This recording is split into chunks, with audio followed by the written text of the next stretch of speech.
đó chuyện phồn phải lưu thừa đó thì nông lưu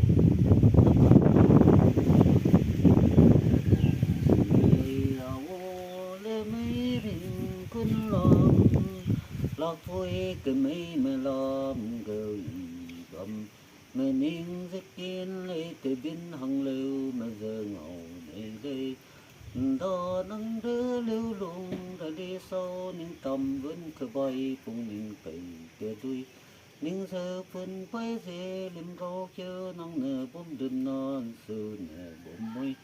mà đô phung những kim giờ còn răng sơn nông nhẹ đâu đại ram cứ nung cái mây mà giờ ngầu cái đó ray lùi lâu mẹ ray biết chi lưu nói chi hăng nó này hiện ra đâu này suy mẹ duyên cái lù lù suy khi mình gai hồ để giờ mình gai giờ ra giờ hi mẹ giờ mẹ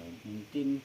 mi có để quỳ hi mẹ giờ quỳ gai quỳ sâu mai mẹ tiêu quỳ nè chi mẹ sâu mẹ ray lên đó hay đúng giờ bên cái lù lù là xuân đỏ lệ na ram tiếng quân lung cay lạc quê đê chỉ rình đê cây ninh xăm lá chữ cây sâu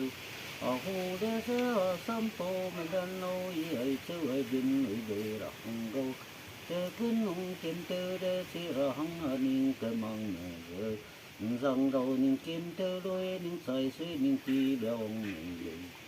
nè ninh kim ghé tơ đôi lấy mà rai lên giàu cái gì go những phong sinh đôi kia lô sông y những chị gọi đi thì chơi để phùng lâu sẽ ra biến sông mà dân y nắng nở bom đất tư đôi gió cả lô cung mà rai mi pui dễ dễ mi lấy kỳ hậu mèo hết quăng nọ cung gửi lên nắng gậy nè rồi kim thế mà đôi trái này là sự vô hình sẽ ra xăm sông chăm pui nè mi pui dễ dễ đây hình nọ cả lô với pui bờ mân này sẽ dùng mò bờ mùi nè cờ lù bờ pui bờ mân kim sang bờ biển đầm mò dêm tiêu bộ phun tiêu cầm cờ lù bờ pui giờ này kim tiêu rô mà rai à tu bên cùng cờ dây gu bờ dây rô đây bờ dây lùng ghé bờ suy cùng ở kia nó chỉ cái mò pa nó chỉ ở kia đừng cái mò có ghé lù lù ở bờ lạc pui cái chăm chăm sông kia là điên ghé bờ này ra lẽ cái dây giờ mà rai để cái chi mà ro cái uống sợ lạc quy đâu hồ để giờ rình đâu khi chân cây giờ hữu sinh mấy sang năm mong để lấy ya nung sẽ vui say uống vui ra ngô ta tiêu cái bom của mi rong bơ chẳng ra đâu rong dây kỳ rong trên tùy cái chỗ này té máu nè chẳng đau cái bây giờ nè kinh mà lần kẻ hữu cung mình vui cho cô hữu sự đến phi sang lo mình nói cái trái sâm cái lên năng cái mình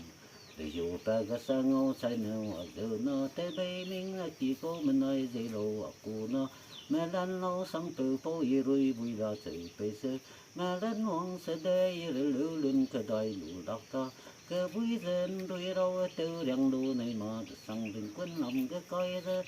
mang cái vui đu mà để sang nó từ phố nông cái phong công lấy nông nè nông ninh kỳ nông phải cái lúa trái hết nông đông dơ nó bầm lũ lâu ngày sau mẹ ninh cái trái dơ ninh kỳ cái câu dây ông kẻ đôi nó sơ trái đuôi mẹ ninh sớm dây nè mẹ ninh ta mẹ đi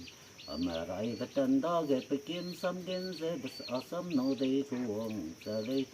tên đến lâu sẽ là hăng ở lung mà sườn đó ở này bám đâm mông được bồ lù đong cây ở này phá đi mà nô dễ kiếm tiêu cái ra chẳng sơ cuồng bờ bám gâu đi ngâu dễ năng xử lý ngâu này sửa là hưu đi xe ta hăng hưu đi xe mà rai ta tự mình sang đầu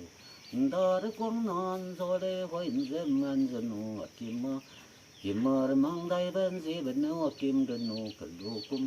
lô cung để sang pơ nè mình gai thế nắng nè bom nắng đọc tin nô đây huy sầu kim mơ để sang pơ nè ô dễ nô pui tiếng cầm để lấy ya nung mà xe đều rong theo đây ô mấy cái mình mà làm từ trong lâu mùi gấu mình lên lâu in đó cái chân kia để rau ông nó isara tiếng pui dễ mà rai bên đây po dân chi lâu po dân chi lâu cuối cái rêu bây giờ po lấy sang mà ngầu đó po cái nó lê ông nông lâu hay bùa tình dư cái cầm cùng ông nó phải dạy cá gì cái hình cùng tim đằng dư cái hình cùng sâu ở đó gió nó lung rồi nó mi hai phui từ từ sâu ở khi luông cây nó hay bao giờ có mong cũng bấm sẽ lấy đó